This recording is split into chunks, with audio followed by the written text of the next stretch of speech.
Hello everyone and welcome back to another AFL Fantasy Fanatics video on the channel. Today we've got a team reveal. We are doing my team reveal. The second one I've done since I did one at the very beginning of the preseason, like the day that Fantasy opened, but I haven't done one since, and I was saving it till post the community series, and that obviously wrapped up today. Obviously I'm recording on Sunday night. This will be out obviously on the Monday. So yeah, exciting times. We are obviously a few days away from opening round, and we're just over a week and a half away until fantasy partial lockouts kick in on the Thursday night where Richmond and Carlton play. Exciting times. So, yeah, I'll be doing a team reveal now, and we'll see how the team is shaping up. So, looking forward to that. Make sure you guys smash a like on the video. Obviously, team reveal time, so I know you guys do love a team reveal, so make sure you guys smash a big thumbs up on the video. It'd be absolutely fantastic if you can do that. And make sure you subscribe to our YouTube channel. We got plenty of content coming, obviously, this week and then next week as well. Plenty of content to come, so make sure you guys get around it and subscribe and do all that good stuff. But let's get into how my team currently stands as of time of recording. So, we'll start off in defence, and there's a few changes I think that will be made, particularly to the defence, but we'll go through it. I'm pretty happy with the structure at the moment. So, currently sitting at D1, I know he didn't have a great game on the weekend, but I've got Nasiah, Wanganeen, Miller are still sitting there at my D1. So I don't want to overreact to that poor score that he had against Port. Only scored the 59. He played forward as well, played midfield. It's a bit interesting that they threw him around a little bit, but I still expect him to be the number one guy in there, and I think Nasiah is set for a big year. And as I said, Sinclair, I don't want to overreact because Sinclair will come back in next week. Well, for round one, I should say. So I think that'll probably be a good thing. Take the pressure off of Nasiah and he can just do his thing. But I still expect him to be pretty good. So I've got him at D1. I've been contemplating putting Harry Sheezel there after watching him just absolutely rack up against the Eagles. I'm just trying to remember these. He's not value. I'd be picking him purely based for a captain option and just because I don't want to have the hassle of bringing him in. But I'm trying to stick to my guns and go for players of value. And I think Nasiah is maybe 3, 4, 5, 6 points of value. Whereas Sheezel, okay, he might go 115, but that's 3 points of upside, yes.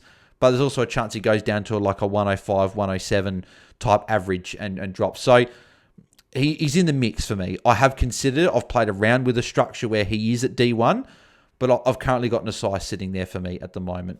Currently sitting at D2, I've got Jaiden Short, who's been a pretty regular feature in my side throughout the preseason, so I can't see him moving.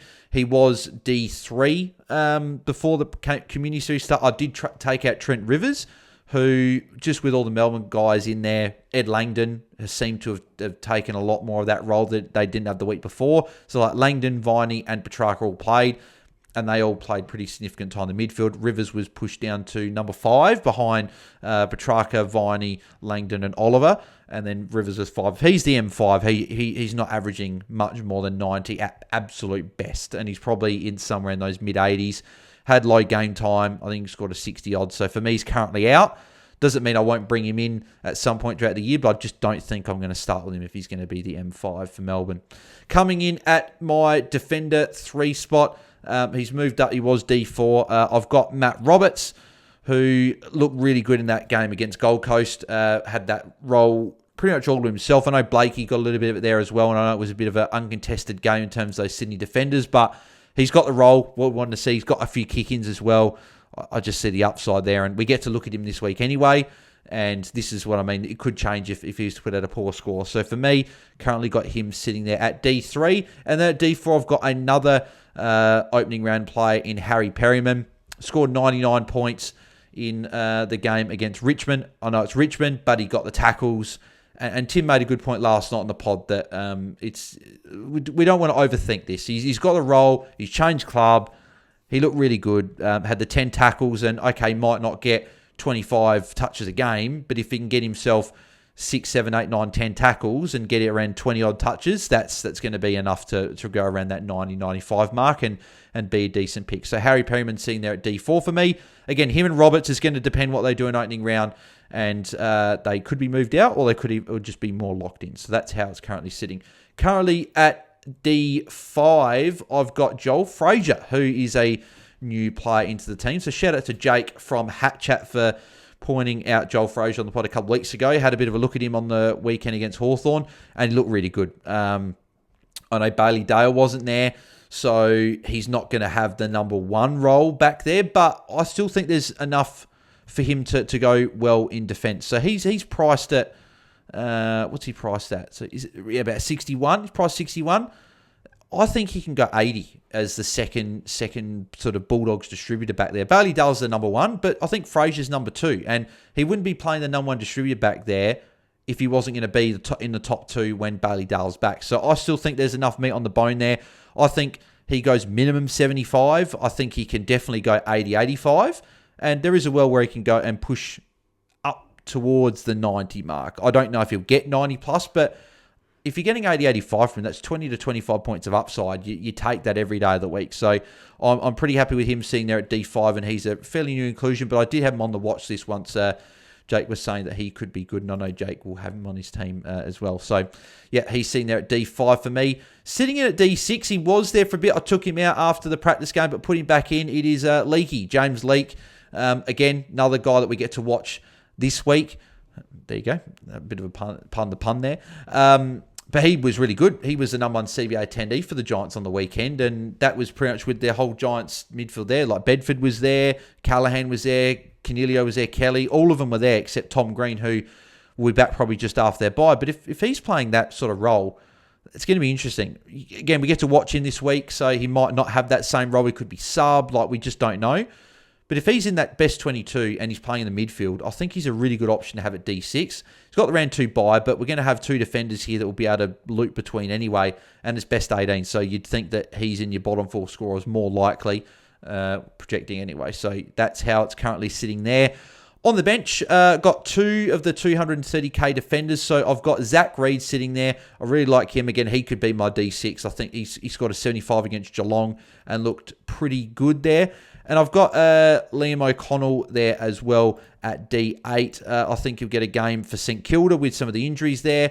And yeah, I think as your D8, I think it's not bad. I did have Bo Allen there, but he scored 13 points from 70% game time. I just don't, and that was against North. I just don't think he's going to be a huge scorer for us. And I think I'd rather save the 65k to get the cheaper guy in, unless I decide otherwise, but at the moment that's how it's currently sitting, and I'm pretty comfortable with it as well. So Bowen again could come back in. I've got 23k spare after this, like the team I've got here. So yeah, we'll see how that looks potentially once opening round's done. Moving to the midfield now, and these two guys have been in my team for a fair chunk of the preseason. I'm just going to do the load more bits so I don't have to keep scrolling all the way down just because these guys are at the very top. So M1, I've got Jordan Dawson, and at M2, I've got Andrew Brayshaw. So both these guys actually had probably different practice games or community series games. So Jordan Dawson was, as we know, he was fantastic. Scored the 135 points. He just looked fantastic, and that was even with some being managed in the second half, playing a bit of forward time, bit on the bench as well. I just think he's set for a big year. He's fit, ready to go. He was injured from pretty much midway through last year for the rest of the year, so you bake in that injury affected games there. He had a concussion as well in round 19 or 20 against Essendon. I just think he's back up to the 110, and we know he's got the ability to go 115 if in the right role. I think he gets a minimum of 60% CBAs. I can't see him getting any less than that. There may be games where he gets around 50, 55%, but I can't see him ever dipping below 50. He's just too important for the Crows, and Crows are in a win now mode. So I like him as my M1. Andrew Brayshaw was on the other side, so he only scored the 79 points against Melbourne. I think his Supercoach score was, from what Geordie was saying on the pod last night, was really high as well. I don't want to overreact from a poorer score in a pracky game. I think he's clear value. He's priced. What's he priced at? He's priced at he priced at 104.6, and he's been a 110 guy in the back-to-back seasons before last year. We know that change in role and injury sort of impact him early doors, but he went over 110 in the back half of the year. I think he gets back there. He was the clear number one CBA attendee for Freo yesterday. I know Sarong got rested a bit in the second half, but even he would just be the guy that will take some of the other series from the other guys. I think Brayshaw and Sarong are going to be dominating CBAs in there, and that third spot is going to be a rotating. While Young's not there, it's going to be rotating between a few guys So I just see Brayshaw there, and I want to keep him. I don't want to overreact. I couldn't think of anything worse than taking him out because of a poor Pracky game, and then him going on a 110, 115 plus average for the first half of the season and kicking myself I didn't start him. So for me, I'm keeping him there for the moment. And you never know, it could change, but I'm pretty comfortable with him sitting there at the moment. You guys are going to notice I'm quite deep in the midfield, and that's sort of the interesting structural change that I've gone with at the moment. So Connor Rozee sitting there at M3. He was fantastic against St Kilda on the weekend. 142 points, 39 disposals. He attended 80% CBAs, which is fantastic. We know Hinkley hasn't been a coach that's normally done that with his mids. But talking to, as I said on the pod, I talked to Taser, obviously friend of the pod, and obviously from WA. He was saying, watching that game, with Houston gone, Rozee was dropping into the D50 to take these +6s, which we thought maybe the likes of your Kane Farrell, your Bergman, your Burton, Evans, guys like that would be doing. But Rosee's dropping in and taking these +6s. And the thing that impressed me most about Rozee was not only that, but he filled the stat lines. So he got the 7 tackles, 7 marks, which is fantastic. If he can do that, if he can do it a bit more on a regular basis and sort of get a combined 10 marks and tackles or so a game, it's going to really increase his floor, which he's already got a high floor anyway. But I think Horn Francis is the guy that will get the tags. Butters is obviously out for the first 4, 5, 6 weeks. So, yeah, I think Rozee, for me, is a good pick. He's undeniable value. He's priced at 97. He's got those injury games. Remove them, he averages 103. So it's at least you've got 6 points of upside already. And I think with the good early run, Butters' injury, he won't be the number 1 tag target, I don't think. I think there's a closer to 110 average over the first part of the season, which is fantastic. That's 13 points of upside there. Look at that. Collingwood, Richmond, Essendon, St Kilda. First 4 games to start the season's fantastic. Hawthorn, Sydney's a bit tricky. Then goes into North, Bulldogs, Adelaide, Geelong, Freo, which is pretty good after that. So there's just those 2 games there, Hawthorn, Sydney. I still think Rozee can score well enough anyway, so I really like him. This is the sort of the big change from the weekend. I didn't think I'd have this guy on my team at the moment, but I've snuck him in there at the moment. So I've got Christian Petrarca sitting in my side. I didn't think he'd be in there at the moment based on the fact he's had limited preseason and he's only played the 1 Pracky game. But he looked fantastic in that practice game. Scored 120 points, played pretty much full-time midfield. I think he had 33 disposals, had 8 marks. He just looked fantastic. And he obviously had the cracked rib, but he was still able to run as well and still able to train, obviously just non-contact. I didn't think I'd pick him, but at the moment he's sitting there. Whether he stays in my team or not, obviously, is another thing, but I just liked the way he looked. I think he looked fantastic, and yeah, what's he priced at? He's priced at like 90 or something, isn't he? Yeah, 90.2. If he can go a 105 average, then all of a sudden that's 15 points of upside. That's a smash pick. You're getting a guy priced at 90 going pretty close to the top 8, which we know Petrarca can do. Got some good early games as well. Obviously, Giants isn't great, but then North, Gold Coast, Geelong, Essendon, Freo, Richmond, West Coast is a very nice run for the first 8 rounds. So I'm liking Petrarca as an option. And whether he stays there, whether I maybe get rid of a Dawson or a Brayshaw, put Petrarca M3, or even if I just don't start Petrarca, that's what I've got to weigh up. But at the moment he's sitting there because I was really impressed with how he went in that practice game. Clayton Oliver is sitting for me at M5. He, again, much like Petrarca, he was fantastic. Scored 112, looked back to his best, kicked 3 goals, which we're not going to expect that every week, but just got plenty of the ball and looked really, really good. That power was back. He looked fit as well. He was running for tackles. He didn't have a huge amount of tackles, but that game was pretty bruise-free. There wasn't many tackles going around. I think Petrarca only had 1. Oliver only had about 3. So I expect those tackle numbers to increase a little bit for both guys.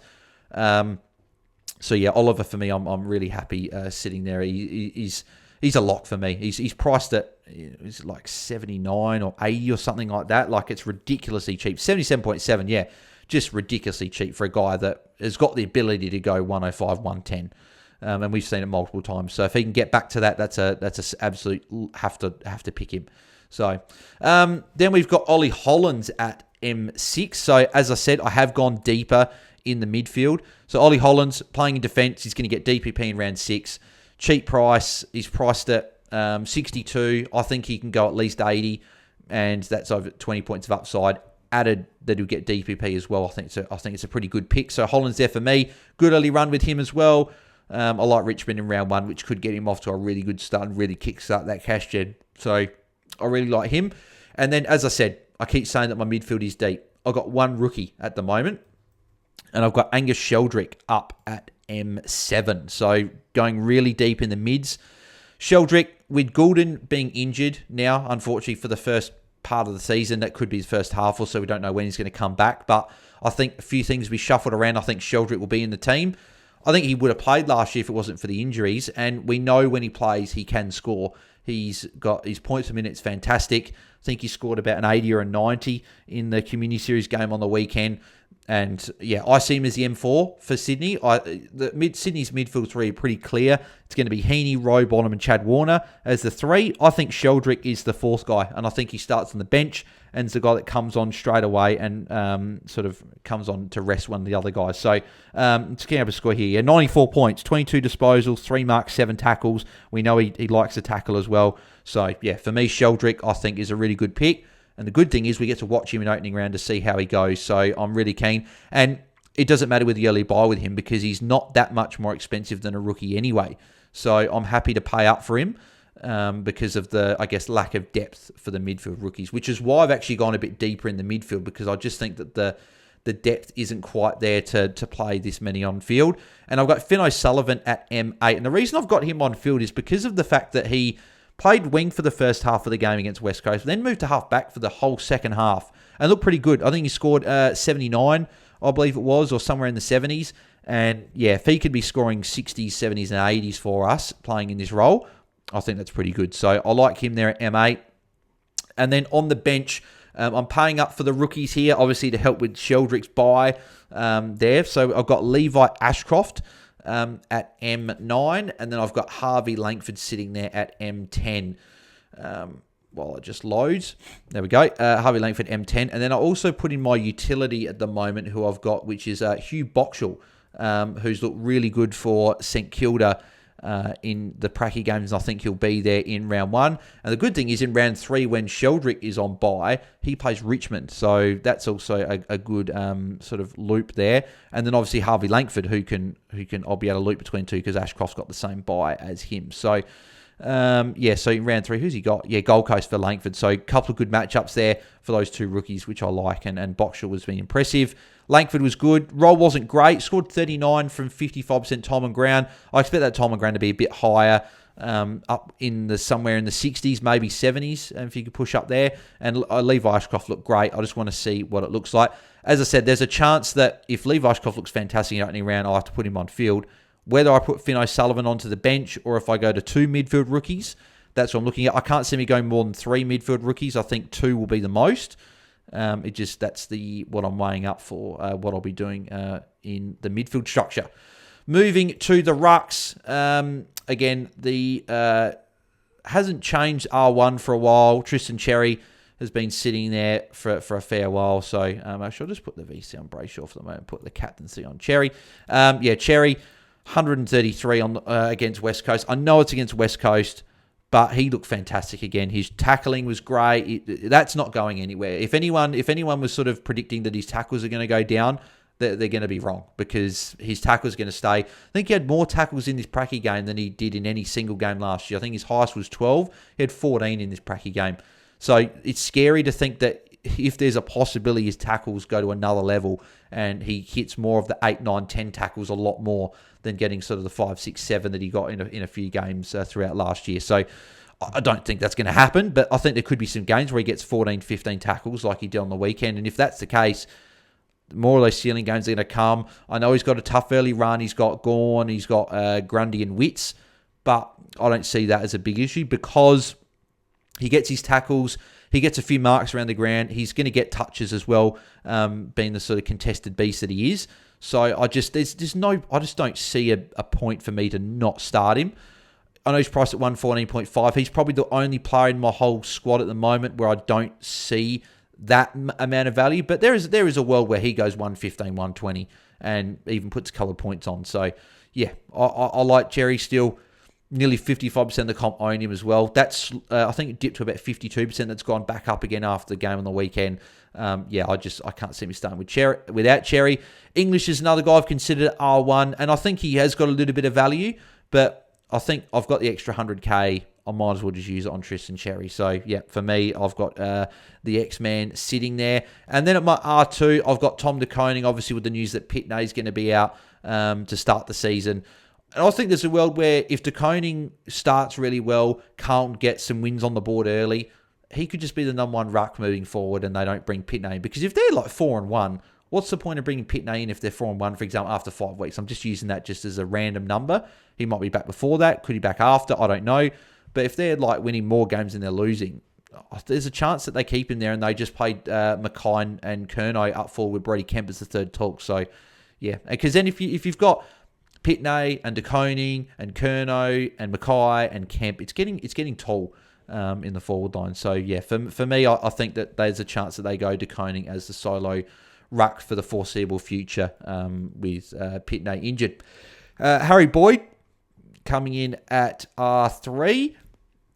I do think he'll be named. If he's not named, then that's a conversation about do I pay up for a Liam Reedy at R3, which I definitely could do. And if that's the case, then one of those mids would be cold. I'd go down to rookie. I'd use that cash there, and then that cash would maybe be used on another forward potential upgrade there. But Boyd at the moment currently sitting at R3, and I think he'll get a game. Archer Reed's the other one as well that if he gets a game for West Coast could even go down that path as well. But if Archer Reed got named, I'd almost be tempted just to go a red. If I was going to get Reed, it'd be a red dot, but I'll probably go up to Liam Reedy if in that case anyway. So that's where I'm currently sitting with my rucks there. Moving to the forward line, this has been a line that I haven't changed a great deal. It's been like this for a while. And I've got Jack McRae sitting there at F1. Where is he? There he is. The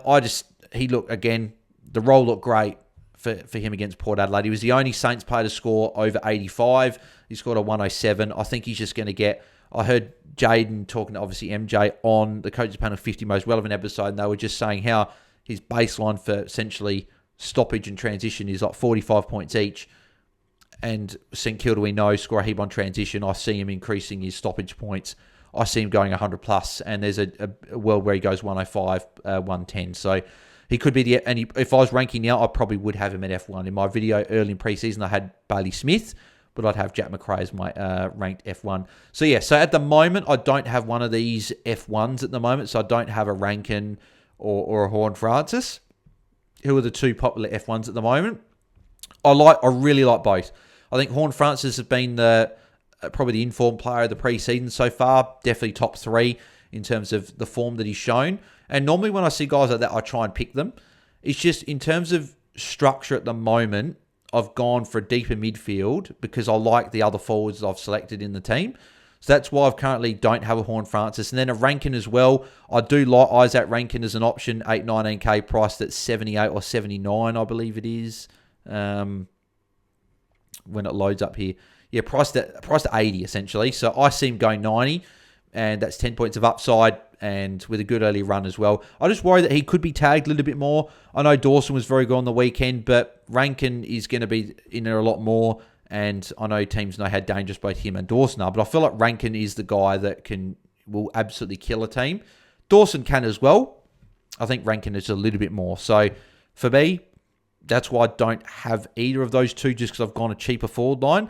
But there is a world where I could see me putting one of these two guys in my forward line. I don't know if I'd have both, just because I like the other options in the forward line. But that's how I'm currently sitting at F1. Moving down to F2, I have got Riley Sanders. And obviously with the unfortunate news of Bont going down with injury, it just means that Sanders is an absolute lock for me. He's been playing full-time in the preseason. Treloar's out for a bit as well. Bont's out for the first, I think, 4 or 5 rounds. Yeah, so he's going to be a top 3 CBA attendee for the Bulldogs, and I expect him to go quite well as well. Again, he's very cheap, priced at in the 60s. Yeah, priced at 64. I think you can't go wrong. I think he goes at least 80 minimum. There's a world where he goes 90, 95. We know his junior scoring pedigrees is very, very good. and I see him taking a big step forward this year. So for me, that's why he's sitting there at F2. Coming in at F3, we'll go down to Bailey Smith at 598k. Unfortunately, we didn't get to see him in the Community Series game, but Chris Scott said that they were only managing him, and he could have played if it was for premiership points. So he'll be playing this week against Brisbane on Thursday night. So I'll be really keen to see him. We're not starting without him. He's priced at what's he priced at, like 60 or something. It's just ridiculously cheap. And I think he could go 100 plus, whatever. I think he goes at least in the 90s. But I think there's a well where he can go 100 plus at Geelong. So, yeah, for me, he's an absolute lock. Along with the next forward, who is down in the low 500s, which is Caleb Daniel. Scored 100 points against West Coast. Has a halfback role. Kick-ins, everything. We love it. We love to see it. He's just an absolute lock. So pretty much don't really have to say too much more with him. I think we just all have to have him. And then coming in at F5... didn't have an amazing game, but we still had a fantastic role, and that's Hugo Garcia. The clear number 3 mid for St Kilda at the moment. It's Jack Steele, Jack McRae, and Hugo Garcia is the third midfielder at the moment. I don't see anyone else really coming in to disrupt that role too much. Whether Hunter Clark comes in and becomes the M3 and Garcia's M4, I don't really know because of Clark's injury history. So this is clearly Garcia's role, and he didn't score great and look great in the first half, but he still got to a 67. And if you're telling me that a guy priced in the 40s is going to, if he's scoring 60s minimum and potentially going 70s, and he scored 80 points in 3 quarters against Carlton the week before, it's a great pick. So for me, he's in there, and I don't know if I'm going to see that moving either. Now we go to the rookies, and I've got 3 pretty cheap rookies here, all at 230k for these guys. So we're going to go right down to the bottom, and Sam Davidson sitting there F6, and I couldn't have been more impressed with him against Hawthorn. Scored 102 points. Let's just say we're not going to be expecting 102 points from Sam Davidson every week, but when he's looking that good, he's got this wing role. Dogs have got injuries. He's going to play, and he looks really, really good. So for me, I think he's a very good option, and I think you definitely can play him at F6. A few people are going to probably go a bit deeper, and maybe Garcia will be F6. I just think Davidson is a solid enough rookie to put there. And he's like, I feel like if Ashcroft's going 60, 70, he's potentially 40 to 50 points away from these 110 guys. Whereas if Davidson's going 60 and the top guys are going 90, it's only 30 points away. It's not as far away. So I like having an F6 there as well. And best 18 as well, I think, suits more of the heavier midfield compared to the forward line. So that's why I've got Davidson there. And I do like the structure of the one rookie there. So I don't know if that could change. Whether I put a Garcia into the midfield and go and get a Rankin or a Horn Francis at F1 is a structural change that I potentially could make. But at the moment, I'm pretty happy with how that sits. Where are they? Connor Stone is F7, so he's one of the rookies that's on the bench, gets to play opening round, which is great, so we get to look at him.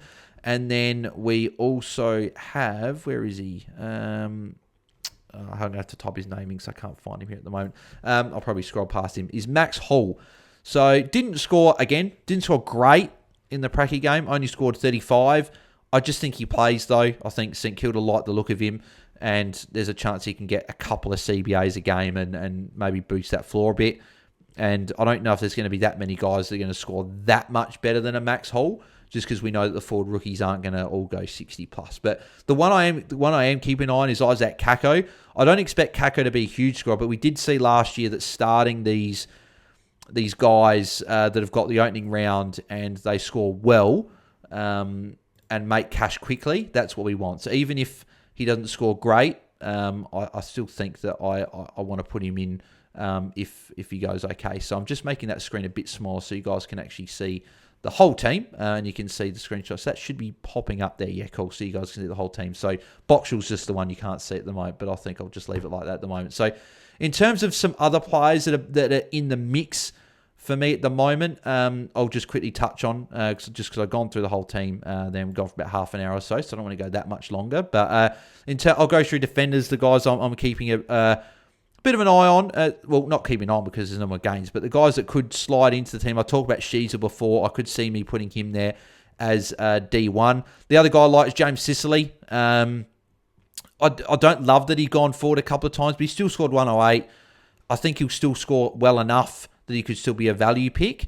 Like, he's priced at 87, so there is a world where he can go definitely in the high 90s and be a solid pick. And I think when Cal Shadir and Mitch Lewis are back anyway, he's just going to be more of that full-time defender. So he's someone that's definitely in the mix. I could see me putting him at D2 as well, and maybe even having a Shizu at D1. That was another structure I played with there as well. So they're probably the two. Rioli's probably one I'm watching till after his mid-season bye. As I said, sorry, not mid-season bye, early bye, sorry.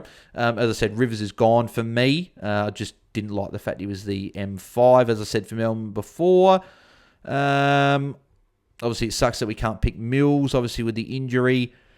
Sam Decoding is probably the other one I'll keep you an eye on. He obviously he was rucking for Geelong. Just didn't really like what I saw from a Sam Decoding. And he's got McInerney as well, which is going to be a tough matchup. It's going to be in pretty bad conditions from what we're hearing as well. So priced at 55, though.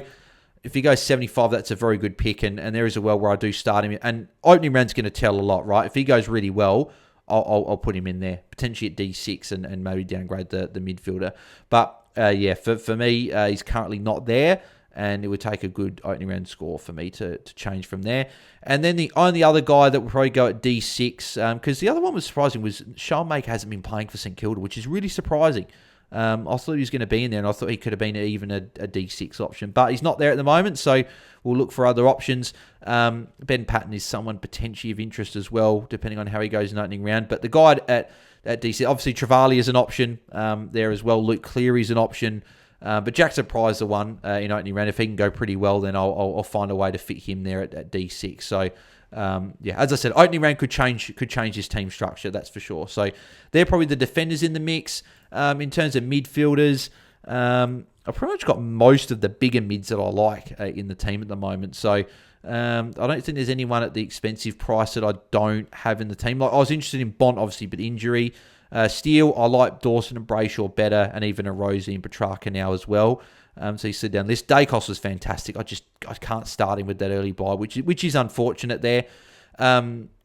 Taranto, I prefer Rosie just with the better early run fixtures there.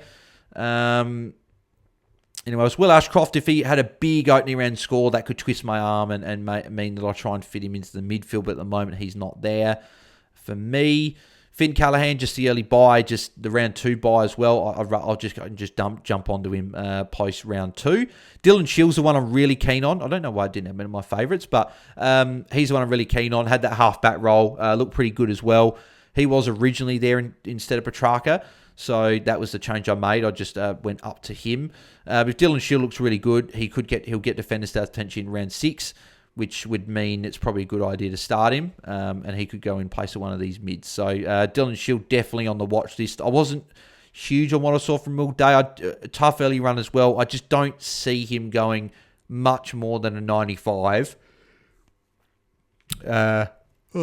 Sorry, so long day. I just don't see him going enough of that over the towards the 95 that I'd want him to go to be the pick. But as I said, if he goes big in opening round, you just never know what I might be able to do. Adam Chera is another very interesting player as well. Look really good. I've just gone for Petrarca for more safety at the moment, but there is again, I could easily see me going down to Chera, and it frees up 180k. So that's something there, and it could even be a Dawson or Brayshaw that go as well. Because that's probably the difference, is that a lot of people would probably have a Brayshaw, Rose, and even a Petrarca, but I've got the 2 big guys at the top, so that's probably the main difference in structure. Other midfielders, Peatling's out of the team. He looks like the M5 at the moment. Looks like the Crows are running a pretty tight 5 midfield mix this year. It's Dawson, Crouch, Rankin, Saligo, and Peatling as the 5. I think it's pretty much in that order, meaning that if Peatling's the M5, I just don't think he's going to be enough value.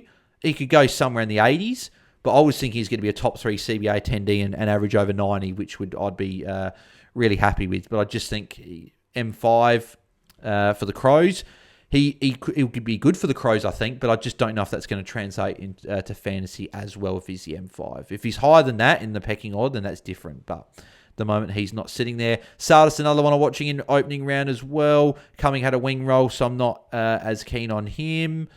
Anyone else down here? Nate O'Driscoll was great. If I could find room for him, that's obviously the other structure move. I can make one of these mid guys down to an O'Driscoll. If Sheldrick doesn't go well, I think I'll put O'Driscoll in there instead. Obviously, they're pretty much exactly the same price, 7k, the difference between the two. Mitch Nevitt, another one I'm watching in opening round to see how he goes, but Brisbane's a pretty tough matchup, and he could easily be the sub. I wouldn't be shocked if that was the case. And unfortunately, just a few of these mid-rookies just have gone down. Obviously, Sid Draper's the one I'm still keen on. I just think he could be named the sub, and he's named on the it's on the Sunday as well. So I feel like if I don't start Draper, I could easily see me trading into him in round 2. But at the moment, I just don't have him there just because of the potential sub. Smiley, if he plays round 1, I just want to watch him first as well. Lindsay, don't quite have room for him just with the rookies there, and I think I prefer those other guys as well. Murphy Reid looked good. I just wonder if he will be there. I think he'll be there in round 1, but that's obviously just a question there. But he's someone that could be in the mix as well. Clay Hall, I don't think was playing for West Coast, so I just don't see him being in there. And Lucas Cambrelli was the other one that was really impressive. He scored 88 points, and he's got a really good matchup round 1, so he's someone I could definitely see me starting over potentially a Boxall as well. And if I go another mid-rookie, he could be the guy because he looked really good. So he's someone there I'll be watching and seeing how the other guys shake out to see how the structure goes. And that's it for the mids. The rucks, there's not really anyone really in the mix besides maybe an English. I know Gorn looked good, but those Troy Chaplin comments about saying that they're going to rest him potentially throughout the year and manage him, that scares me off a bit. The other rucks, Briggsy, I don't mind. Can I go Briggs and DeConing? I don't know. I'd just rather Cherry there. So I think I'm pretty settled in the rucks. Liam Reedy's the one at R3 that I may potentially go there. And then at the forwards, I pretty much talk about mainly the guys that I'm keen on. So Horn Francis and Rankin are the two guys at F1 I may consider putting in there. I'm keen on both, whether I can fit them in. I like the structure with the forward rookie. So that's how I'm sitting with that there. Jack Graham I was keen on, but I just don't think he's going to score well enough to be a value pick when we've got some other really good options in the forward line. Scrolling down here. Anyone else? Let's have a look. I don't know if there's many others. Like Hobbsy was good, 116. Caldwell did see out the second half of that game, though, so I'm a bit wary of that. But again, if he had a really good score in opening round, he'd be another guy that I would consider putting in with that round 4 bye. Can get some cash gen. Buddy Humphrey, another one opening round I'll be watching to see how he goes. 465k could be someone I'll look at potentially putting in. Is that over a Sheldrick or who knows? So there are a few things to play out with those guys there. Ben Patton, as I mentioned as well. Watching him. Jack Hutchinson, I just don't think I'll be starting. I think he's a bit expensive for a bench option. I don't know if we're going to get enough output. Elijah Hewitt, if his name could be an option, but I'm a bit worried now that he might not be there. Or he'll be the sub. As I said, Kako. Curtin probably not going to score well enough. Joe Berry probably a little bit the same as well. And Cody Angove as well. If he's not the sub, could be someone, depending on what he scores in that round, I could be putting into the team on the bench as well. I believe that is it, if I'm not mistaken. Is there any other rookies? Like Constantine's not going to score well enough. Asher Moy might not be there. Yes, that's pretty much it in terms of rookies, unless I've missed anyone, haven't favorited them. But that is how the team currently sits as of... the screen keeps going around here. I keep just trying to get up to the very top again. But yeah, that's how the team currently sits post the community series, I should say. I'll be doing one more team reveal, but that will be exclusive to the Patreon members over on Patreon. So head over to patreon.com/AFL Fantasy Fanatics, where I'll be doing another team reveal next week. And that'll be based on what we see in opening round and what changes I've made from now to then. Because as I said, I could easily see maybe Sheasel goes here. Does Sicily go at D2? Do I go Sicily D1? Do I go Dawson Brayshaw, Rosie Petrarca? Does one of them go? Do I put another rookie on the field? Does O'Driscoll come in?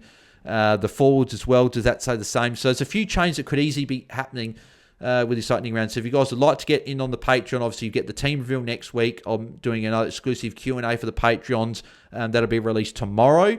So if you sign up at any point, you'll be able to hear that. If you sign up pretty much maybe 2-3 hours within this video being released, you can get a question answered. So I'll be recording that tomorrow night, probably like 9-10 o'clock at night. So if you get in before that, I'll be able to answer that. But you also get heaps of bonus content in season as well that you only get on the Patreon, extra content there. And you also get free entry into the AFL Fantasy Fanatics Patreon Cup, where it's got cash prizes as well. Minimum of $200, but the more people that sign up to the Patreon so far, the more people that sign up to the Patreon, the bigger the cash prize will be.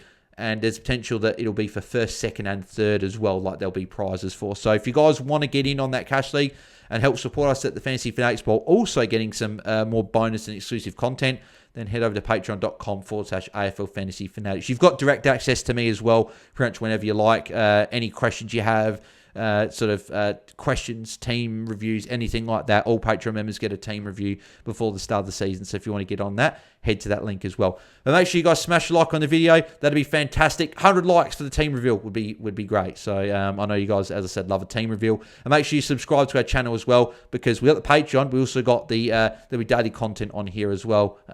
All the good stuff we're back. So the Monday team reviews likely will be there. That's the one I might move to Patreon, but at the moment I'm probably going to stick it on YouTube. Q&As on the Tuesdays, the Trade Talk Wednesdays, Thursdays, Captains, Friday Pre-Lockout Chat, and potentially Watch Along, and then Saturday Watch Along, and Sunday our normal podcast. So make sure you guys subscribe and do all that good stuff and get ready for a big season ahead. Let me know in the comments below what you guys think of the team. Do you think I have gone too heavy in the midfield? Do you think it's potentially a good structure? What else do you like about the team? What do you dislike about the team? I'd be interested to hear what you guys think about the team as well. And if you've got any questions regarding your own team or anything like that, then put them in the comments below and I'll answer those when I can. So thanks everyone for tuning in. We're live tomorrow night with Drew Jones, obviously from Fox Footy. He'll be jumping on, be chatting a heap of fantasy stuff with him, seeing, I guess, how his team's tracking along and talking to a few key things ahead of opening round. So really looking forward to that. Chat with him there. So and we'll have the must-have series will be coming back as well. So must-have rookies, premiums, and mid-prices. Or value players. I'll be putting that up over the next week or so as well. So stay tuned for those. But thanks everyone for tuning in, and we'll catch you guys tomorrow night for the Q&A. So thanks everyone for tuning in, and we'll catch you guys in the next video. So I'm out. See ya.